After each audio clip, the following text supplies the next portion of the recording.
Subscribe now and press the bell icon. Never miss an update. जहां तक आपने corona virus की बात की, आप बैठिए, मैं बताता हूं। अनुभव, आप भी बैठिए। अशोक जी, आप भी बैठिए। जहां तक आपने कोरोना वायरस की बात की, तो ये सही है कि बहुत से लोग इसे लेकर बहुत चिंता में है। मैं समझता हूं इसमें आपकी और हमारी, हम सबकी सतर्कता बहुत महत्वपूर्ण है। चाहे केंद्र सरकार हो या हमारी तमाम राज्य सरकारें हो या म्युनिसिपैलिटी हो, ग्राम पंचायत हो, सभी इस मामले को लेकर उचित इंतजाम और देखरेख में जुटे हुए हैं। हमारे पास कुशल डॉक्टर और मेडिकल स्टाफ भी है, संसाधन भी है और जागरूक आप जैसे अनेक नागरिक भी हैं। हमें बस अपनी सावधानियों में कोई कमी नहीं आनी देनी चाहिए और ये भी समझ लेना चाहिए कि सावधानियां क्या है। बड़ी बड़ी बातें नहीं है जी। ये अलग अलग माध्यमों से आपको शायद पता भी चलता होगा, लेकिन हम सुनते हैं, एक कान से दूसरे कान से निकाल देते हैं। मैं फिर से एक बार, जब आपने मुझे पूछा है तो मौका ले लेता हूं और आपके माध्यम से देश के सभी नागरिकों के लिए वो सारी बातें मैं दोहरा रहा हूं और मैं कहता हूं कि आप भी याद रखिए और हर स्कूल में, कॉलेज में, सब जगह पे बताइए। देखिए क्या करना है। एक तो हमें बिना जरूरत के कहीं इकट्ठा होने से बचना होगा और दूसरा, हमें बार बार जितना हो सके अपने हाथ धोते रहना चाहिए और बराबर सफाई करनी चाहिए। अपने चेहरे को, अपने नाक और अपने मुंह को बार बार छूने की हमारी जो आदत है, अब थोड़ा उस आदत को बदलना होगा।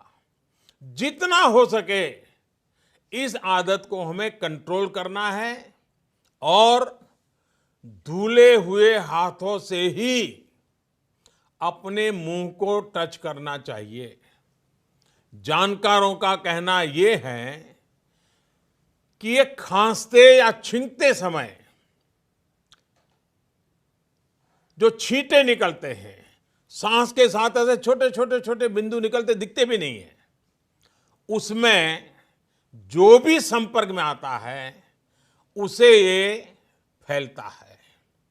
ऐसे में जिस भी चीज पर ये छींटे गिरते हैं उसमें ये वायरस कई दिनों तक जीवित रह सकता है। इसलिए बार बार साबुन से हाथ धोना बहुत जरूरी है। एक और आदत हमें जरूर डालनी है। अगर खांसी और छींक हमें आती है तो कोशिश यही करनी है कि दूसरों पर इसके छींटे न पड़े और जो कपड़ा या रुमाल हमने छींकने के समय इस्तेमाल किया होता है उसे भी दूसरों के संपर्क में न आने दें। साथियों, जिन जिन लोगों को ये संक्रमण हुआ है उनको तो जरूरी निगरानी में रखा ही जा रहा है, पूरे वॉच में रखा जाता है। लेकिन अगर किसी साथी को शक होता है कि वो किसी संक्रमित साथी के संपर्क में आया है तो उसको बहुत घबराने की जरूरत नहीं है। अपने मुंह को मास्क से ढक करके या किसी बड़े कपड़े से ढक करके सबसे पहला काम करना चाहिए, किसी न किसी नजदीकी अस्पताल में चेक करवा लीजिए। ये बहुत जरूरी है। परिवार में जो बाकी लोग होते हैं उनको भी इन्फेक्शन होने की आशंका ज्यादा होती है। ऐसे में उनको भी जरूरी टेस्ट करा लेने चाहिए। ऐसे साथियों को मास्क भी पहनने चाहिए, ग्लव्स भी पहनने चाहिए और दूसरों से कुछ दूरी बना करके रहना चाहिए। मास्क पहनना है या नहीं पहनना है, इसे लेकर जानकारों की अलग अलग राय है, लेकिन ध्यान यही रखना है कि खांसते या छींकते समय जो हवा निकलती है, उसके साथ जो छोटे छोटे बारीक ड्रॉप्स निकलते हैं, ड्रॉपलेट्स, वो दूसरों पर न जाएं। वैसे मास्क पहनते समय भी एक चीज ध्यान रखनी है, मास्क को एडजस्ट करते हमारा हाथ बार बार मुंह को छूता है।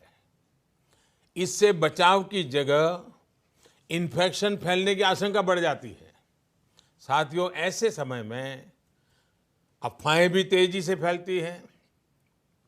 कोई कहता है ये नहीं खाना है, वो नहीं करना है।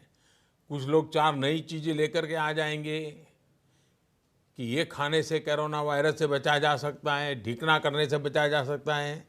मेरी सभी देशवासियों को प्रार्थना है, मेहरबानी करके इन अफवाहों से भी बचना है। आपको कुछ भी लगता है, जो भी करें, अपने डॉक्टर की सलाह से ही करें। हम स्वयं डॉक्टर न बन जाए। और हाँ, पूरी दुनिया आजकल नमस्ते की आदत डाल रही है।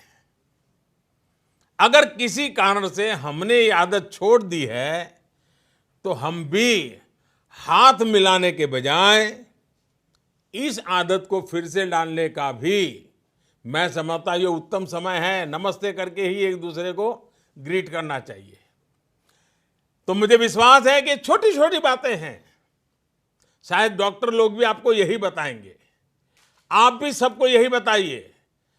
डरने की जरूरत नहीं है, भय पैदा करने की जरूरत नहीं है, अफवाह फैलाने की जरूरत नहीं है। बस इतनी सी चिंता करनी है।